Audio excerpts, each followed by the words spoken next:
jërë ngeen jëf mbokk yi safoo télévision Futur Média dal leen ak jàmm ci jotaayu xibaar yi li ci gën a fës te ñu ne mu ko jukki dina bokk ci préfet bu Ndakaaru aaye wi nga xam ne aaye na ko marche yu yaa ñoo lànk bëggoon a amal ni ki tey ji ci ajjuma ji ñeel li nga xam ne nag moom moo di yokkuteeku njëgu dund gi mu di ab marche nationale préfet bu Ndakaaru la tax mu aaye ko bokk na ci rek bañ a amal li nga xam ne moom moo di aw ndaje ngir rek dakkal lawteefuk virus bi ci yooyu la jamono xam ngeen ne boobule collectif ma nga doon amal ab ndaje seen digganteeg ak association des boutiquiers du Sénégal association des consommateurs ba ci sax coalition jot na la ñu tëkkee ci yooyu la ndaje bokk na ci rek ëllëg wala bokk ajjuma ji nga xam ne moom la ñu dëkkmal préfet bu Ndakaaru jox leen dogal wala mu ñàkk leen bañ a jox dogal ñoom daañu dëggal seen bopp wàcc ci li nga xam ne nag moom moo di tali bi daañu wax ci Covid 19 tolluwaayam ci mim réew jàpp leen ne ni ki démb lu tolloog benn doomu aadama daal dinay toftalu ci lim bi nga xam ne ñoom ñoo ci jot a dëddu cas positif yi toll nañ ci fanweer ak juróom-ñett ci ay nit ñaari junni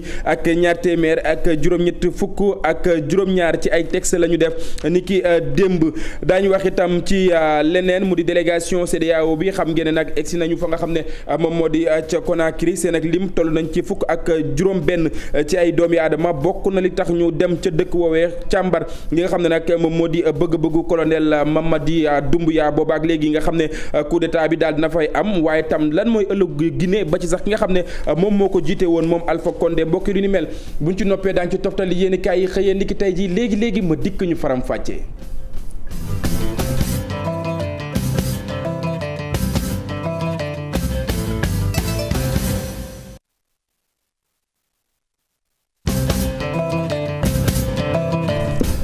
jërë ngeen jëf mbokk yi sànq maa ngi leen ko doon junj bi ñu door yi la jotaayu xibaar xam ngeen ne préfet bu Ndakaaru daal nay dakkal marche yi nga xam ne ñoo lànk bëggoon nañu ko amal ni ki tey ji mu mel ne nag préfet bi lan moo tax mu amal lu ni mel bokk na ci rek daal di dakkal lawteefu virus bi ndax xam le ne fu marche am rek aw mbooloo dina fa daje ci yooyu la jamono itam ñi nga xam ne ñoom ñoo di waa collectif boobee ñu nga doon amal ab ndaje léegi la tas àndoon ci ak association des boutiquiers du Sénégal association des consommateurs ba ci sax coalition jot na ak yeneen i mouvement yoo xamante ni ñu ngi fii ci réew mi li ñu xamle moom moo di ajjuma wi nga xam ne moom la ñu dëkkmal préfet bu Ndakaaru jox leen dogal wala bokk mu ñàkk leen bañ a jox dogal ñoom daañu xëy wàcc ci li nga xam ne rek moom moo di mbedd yi li ñu mënta nangu mu di dund gu cher gi.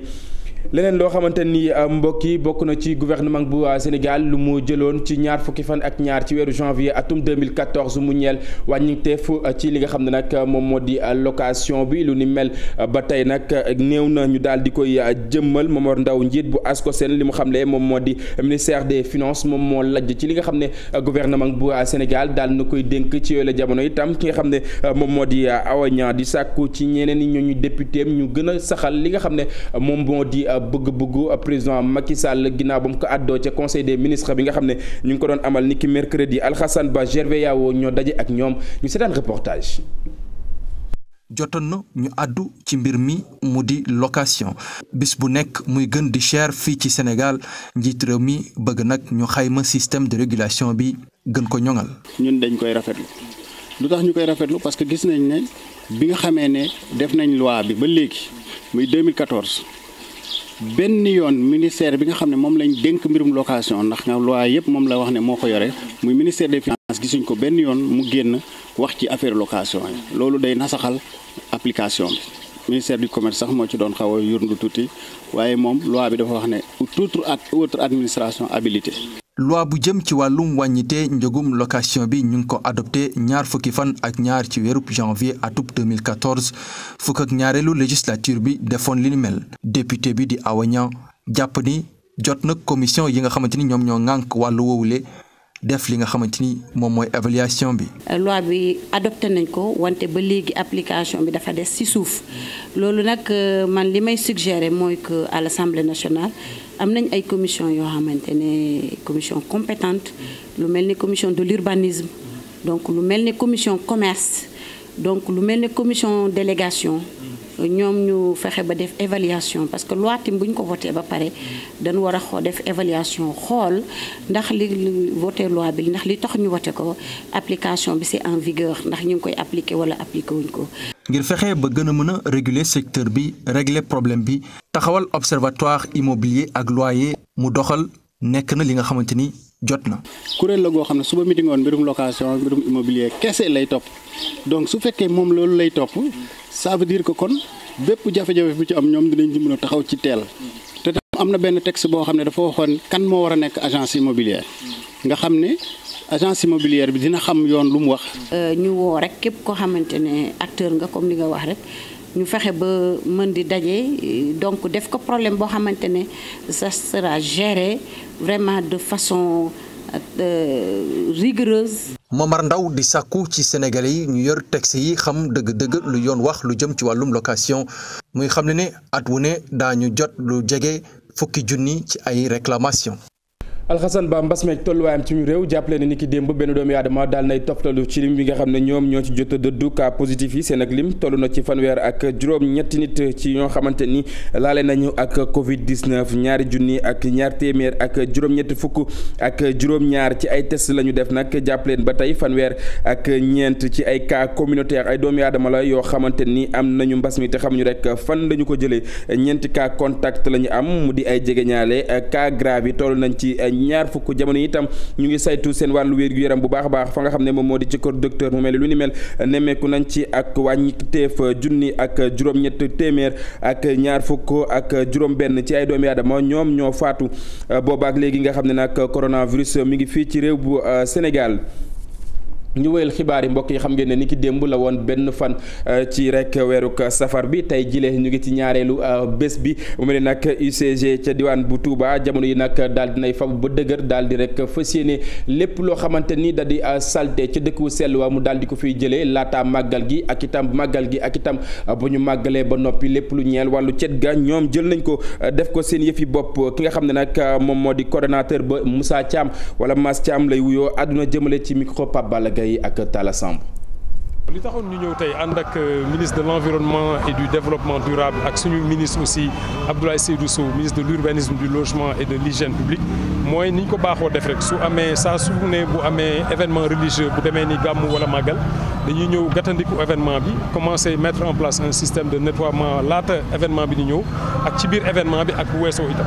li nga xam ne nag moo ñu taxoon def loolu mooy màggalu Touba bi xam nañ de personnes dañuy ñëw fii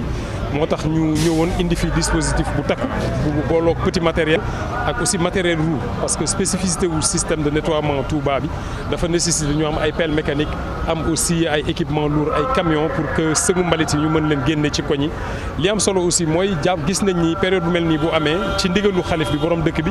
dañuy gis ni population yi dañuy génn di def effort di nettoyer donc tam dañ leen di accompagner ci exercice boobu di recruter waale aussi ay ndaw lu toll ci ñaari téeméeri ndaw yoo xam ne dañ leen di jël pour 30 jours pour ñu accompagner programme mu màggal bi te bu loolu weesoo aussi bëgg nañ ko pérenniser en utilisant dispositif xëyu ndaw mi yi nga xam ni moom le président de la République lancé lu tolloog 500 jeunes war nañ leen recruter fii ci Touba pour ñu mën a jël le relais pour li nga xam ni moom lañ fi def daal mu mën a pérenniser pèlerins yi nga xam ne dañuy ñëw dañuy takku macha allah am na solo daal ñu jox leen message boo xam ni li tubaab di wax nii nettoyer c'est bien mais salir c'est pas mieux maanaam ñu góorgóorlu ba mbalit yi ñu yóbbu ko ci place yi nga xam ni moom lañ ko jagleel man bañ a bàyyi sachet yeeg yooyu di promener wu partout parce que dafay indi aussi effort boo xam ne mën nañ ko moytu daal ndax xaalis la bu ñuy fay di fay ay nit pour ñu koy for donc message bi daal mooy ñu góorgóorlu ba mbalit yi ñu ko fi ñu ko war a teg.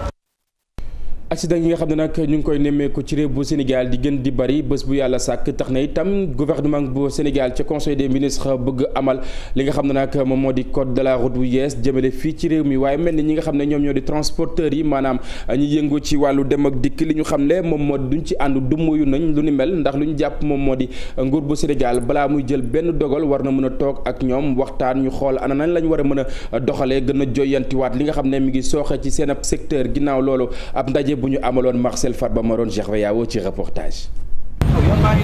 code de la route bu bees mooy waaj a am Sénégal mu di dogal bi ñu jël démb ca conseil des ministres te assemblée nationale war ko jot fii ak ñaari fan ngir voter loi bi liñ ciy séntu nag doon xeex accident yi faral di am ci tali yi. ku nekk ci ñun léegi yor na permis de conduire bu bees waaye loolu dañ ko war a dugal ci loi bi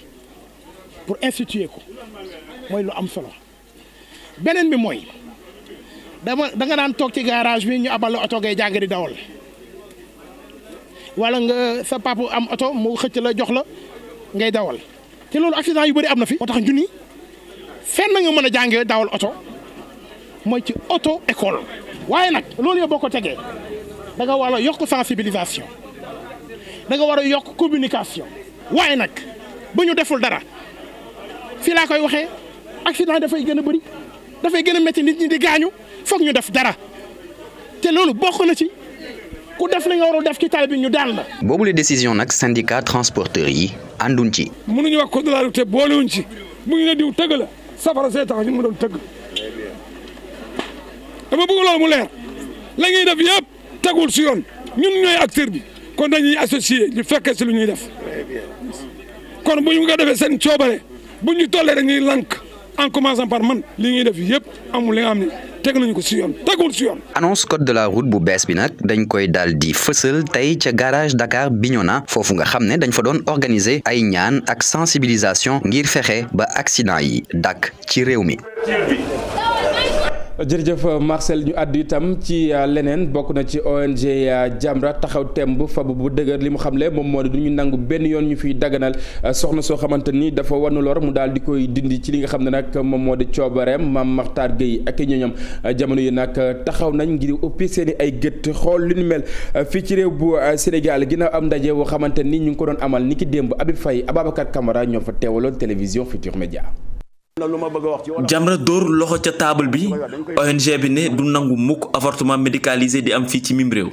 aux organisations féministes nañu arrêté parce que ñoom bu ñu tayyul ñun duñu tay réew bu tëdd bi nga xam ne fii la Bamba tëdd fii la Maodo tëdd Baye Niass Baye Laye tëdd fii du ñu nangu mukk lii nga xam ne du leneen lu dul faat bakkan lii nga xam ne du leneen lu dul une sorte d'infanticide qui ne dit pas son nom ñu di ko fi légaliser di ko daganal. Mame Makhtar Gueye ak ñamu àndal di ñaawlu lool doxalinu mouvement féministe yi ñoom ñu gis ne autoriser li nga xam ne moo di avortement fii ci mim réew day doon buntu goo xamante nit ibbil nañ ko lépp. booy def plaidoyer pour la légalisation de l'avortement par souci d'équité et de transparence ñii ngay campagne wax leen dëgg wax leen nombre d'avortements yi échoué ginnaaw bi mu amee une perforation de l'utérus. avortement yi nga xam ne dafa mujj jur infection de l'appareil génital de la femme bari na avortement yi nga xam ne dafa mujj jigéen ji jaare fa daal di ni nga xëccoo la daal di jaasir. waaye mu leen di woo rek ñu xoolaat ci seen bopp waaye itam seen i doxalin ak i seen xalaat ñu xool nan la ñuy gën a mën a def ngir xoolaat seen taxawaay. ñu ngi ñaan mouvement féministe yi na ñuy wax jigéen ñi dëgg waaye di defar ay spot. di bëgg a jur ci nit ñi yërmande waaw dañ ko violé day ko nangam nañ leen di wax dëgg da leen wax ne bakken la ñuy faat te kooku ngeen di faat maari day taali ñun ñii bu fekkoon suñuy waajur def nañu ko duñ fi toog tey di wax.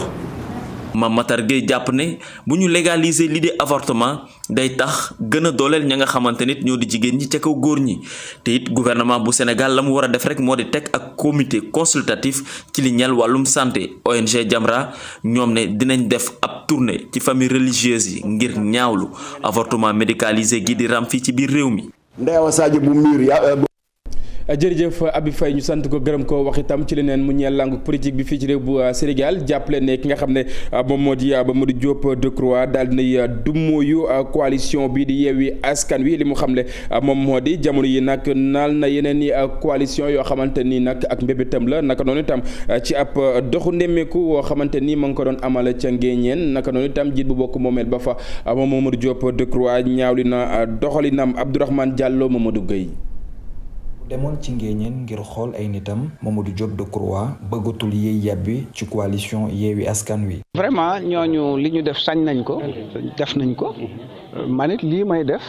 sañ naa ko maa ngi ci kon nañ may laaj ci li may def te di ma bañ a laaj ci lu ab jàmbur di def maa ngi nii ci lii laa ne ok mu ngoog. njiitu AJ/PADS daal di dal ki wutu Ousmane Tanor Dieng ci boppu mairie bu Ngéeñeen. léegi bi may ñëw la ñu ma ne am na benn fii ci wetu Mbodiène benn famille ñu ne noonu ñoom dañuy jaay seen suuf à 15 millions wóor na ma ne ku ko doon jaay dina ëpp 150 millions 300 millions mais ñu ne 15 millions lañ koy jaayee pourquoi parce que suñ ko jaayut maire bi day ñëw nangu ko te bu ko nangoo da koy jaay def ci poosam est-ce que dégg nga loolu ma la wax. moom muy ñaax ay nitam ñu daal di dimbale wala boog jàppal tànk képp ki nga xam ne jàpp nañ ne mën naa yor mairie ci gox-goxaan yi bu fekkente ne gox boobu amuñu ci candidat. fii ci Ngéeñeen am nañ fi ay étudiants mais amaguñu expérience pour mën a jiite mairie dama ne fu ngeen fekk lu mel noonu ngeen gi ci la seet leen mouvement citoyen ba fa ne kilifa ya fa ne su fekkee parce que ñun duñu ngemb ci suñuy liste ay truand ak escroc voilà mais bu fekkee ne foofa am na ñoo xam ne waa commune ba fonk nañ leen weg leen bu boobaa da ngeen di jàppale ñooñu parti bi def leen ci liste bi. Mamadou Diop Decroix tamit daal di delloo njukkal Ousmane Tanor Dieng muy xamle ni mënul dem ba ngéeñeen te waxul cofeelam ci jëmm jooju.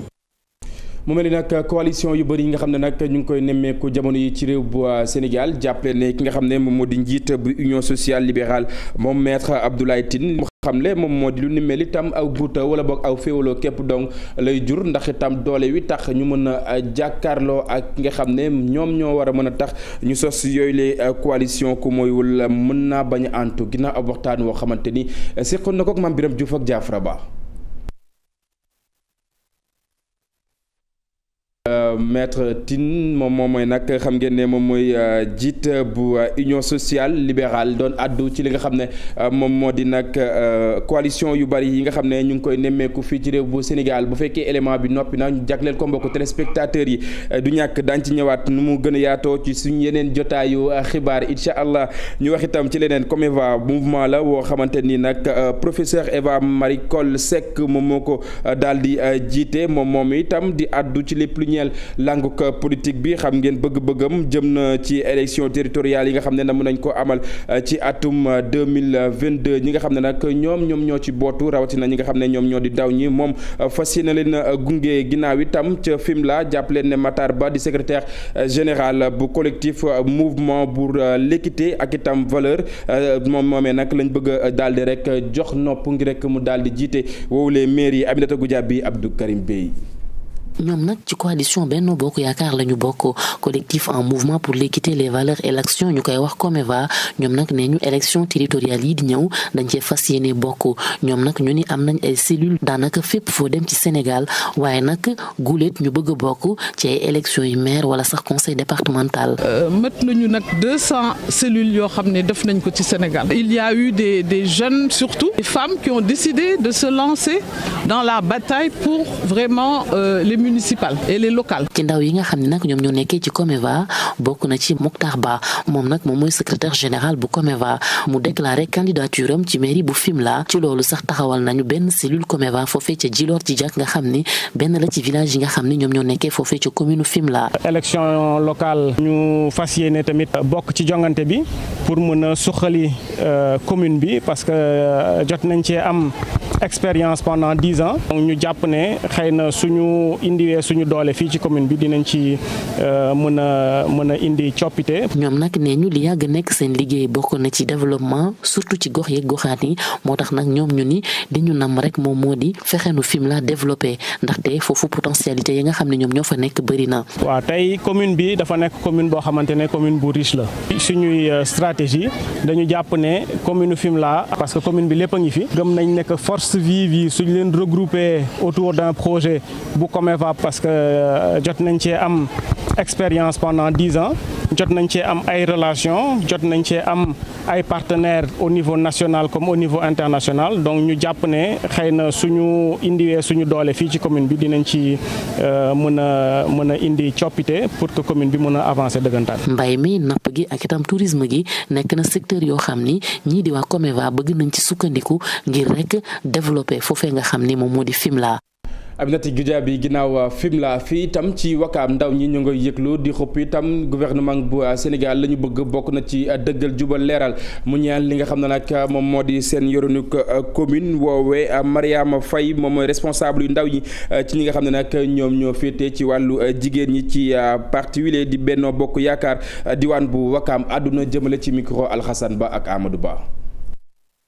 tey ñu ñëw egsi si ay local yaakaar naa ne Benno Bokk Yaakaar mooy ñu ànd liggéey ànd nekk benn waaye li ñu gis mooy ñenn ci suñu responsable yi ñu ngi débarqué wu dem feneen ñoom di liggéey seen liggéey ñun ñi toog fii yaakaar naa kenn ku si nekk si ñun mat nga tudd mat nga tabaski wante loo gis dafa am lu koy tàmbali wante réunion moo koy tàmbali kenn réunion amul AG suñu siège tëj nañ ko boobu ak léegi kenn xamul bi ñu jógee élection ba léegi siège bi dañ koo tëj kon yaakaar naa ñun jeunes yi ñun ndaw ñi li ñuy def mooy ñun ñu ngi daje responsable bu nekk ñu dem ci yow pour nga ñëw ñu toog ñu waxtaan wante responsable yi ci ëpp nanguwuñu ko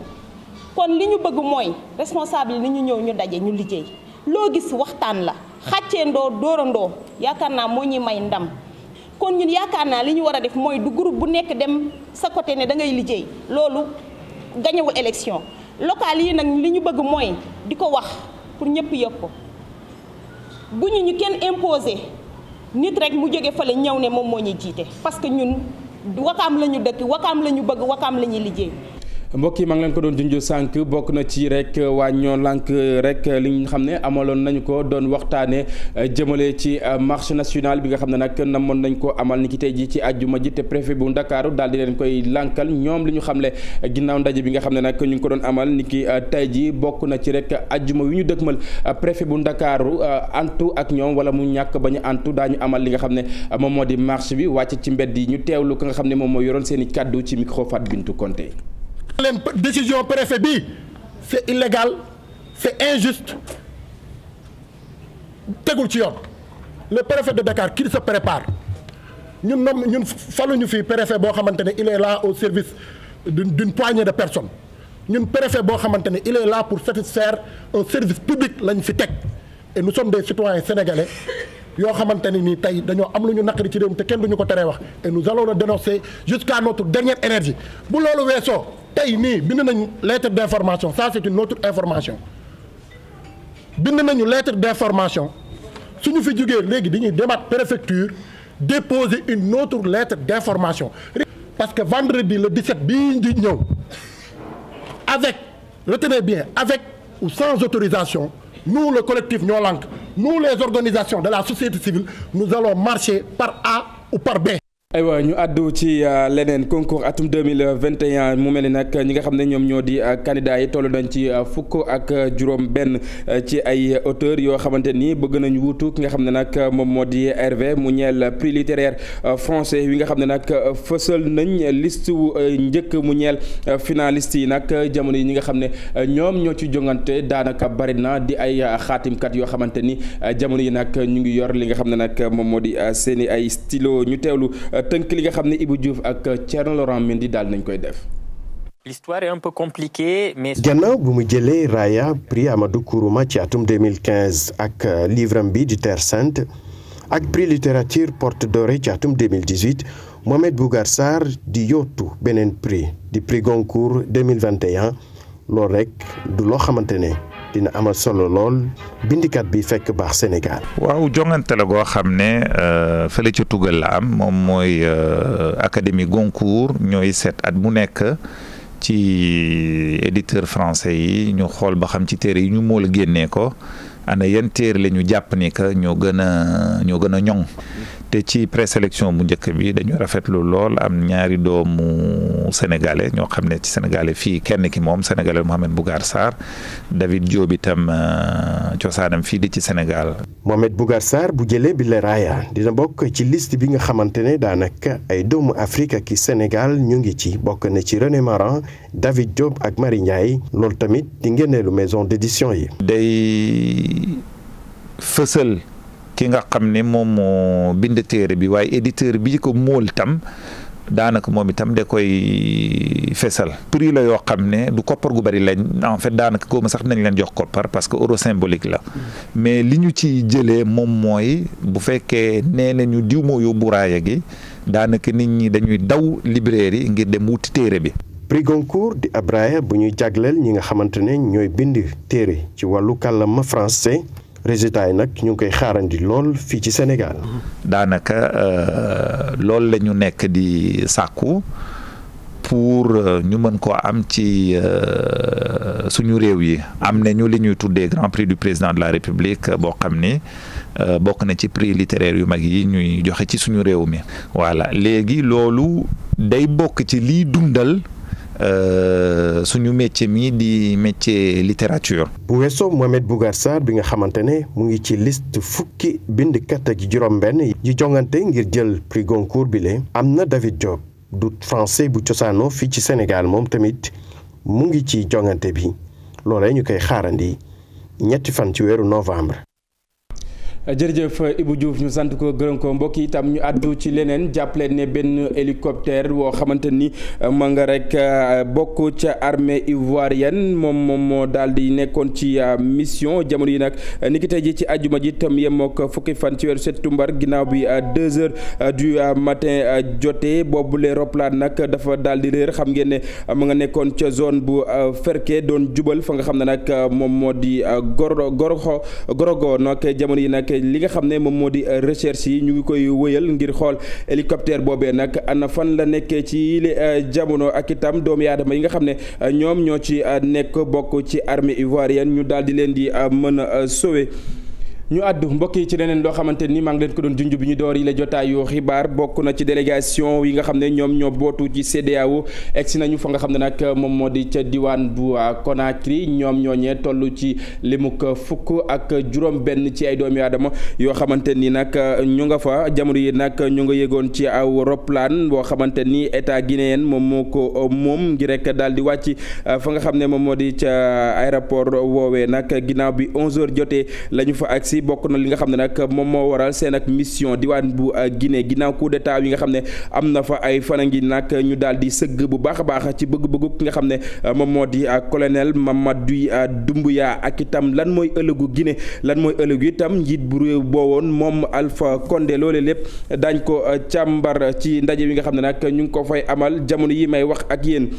ñu àddu ba tey des ci réew bu Guinée jàppaleen ki lee nga xam ne nag day layool moom maître Abdoulaye Tine di sàkku jàmm daal di rek dellu si fa nga xam ne moom moo di Guinée naka noonu itam muy sàkku ci yenn organisation yu mag yi itam ñu daal di amal kéem kàttan ba rek lu ni mel ñu daal di koy wéyalee ca dëkk woowee ñu teewlu ay kàddoom.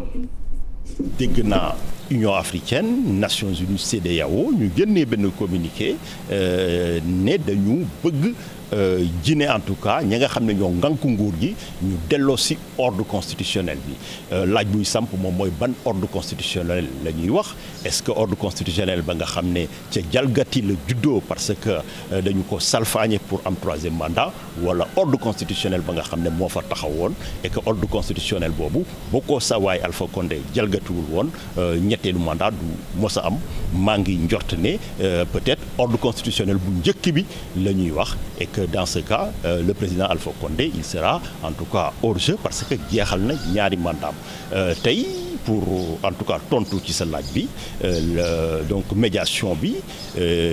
mën na antu mais ci kaw ñu jàppale Guinéen yi ci li nga xam ne moom la ñu namm ci li nga xam ne moom la ñuy woote maanaam ñu respecter démocratie ak yelleefu doomu aadama ci seen dëkk. CEDEAO mi nga xam ne nag jamono yi nag yebal na ay ndaw ca diwaan bu Guinée mu mel ni nag CIRID di centre indépendant wu recherche ak itam initiative pour le dialogue ñoom ñooy sàkku ñu daal di def kéem kattan ba lépp nag daal di dellusiwaat ci jàmm waa CIRID itam di ko sàkku ci ñi nga xam ne ñoom ñoo di waa Union européenne xam ngeen ne Maodo Malick Mbaye moom moo leen teewal fii lee nga xam ne moom moo di ci Afrique de l'Ouest ak itam centre jàmm képp donc la bëgg mu dellusiwaat ca diwaan bu Guinée ñu teewlu ay kàddoom ci micro Habib Faye. Chez Alpha on n'analyse pas on psychanalyse maanaam mbiru Alpha doo ko saytu ci doxalin yi da ngay jàngat xelu nit li ëpp solo tey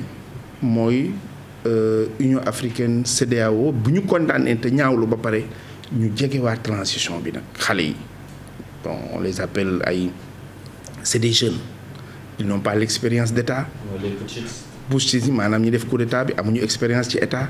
xamuñu nan la état di doxee. li ñu xam daal mooy doole ji tey ñoom ñoo ko yor réew ñoom ñoo ko téye ñooñu doo taxaw fee rek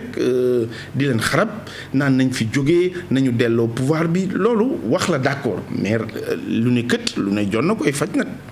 lii mën a faj mbir mi mooy wax ak ñoom encadrer leen orienter leen ba pare jàpp nañ ñi aussi ñun Syrie noonu ñu bëgg a jëlee rek fu transition am rek ñu ne nañ fa def 18 mois nañ fa def 2 mois nañu toog ba am un calendrier de la transition bu mat sëkk bi nga xamante ni buñ ci jógee militaires yi dinañu dellu ci camp bi waa pouvoir bi waa civil yi jël pouvoir bi ñu organiser ay élections yu démocratique pouvoir bi nekk ci loxo civil yi Guinée am ay institutions yu am solo. aywa mbokk yi ñu àddu ci leneen di li nga xam ne moom moo gën a fës ci li yéen kaay yi xëyee ni ki tey ji ci àjjuma ji.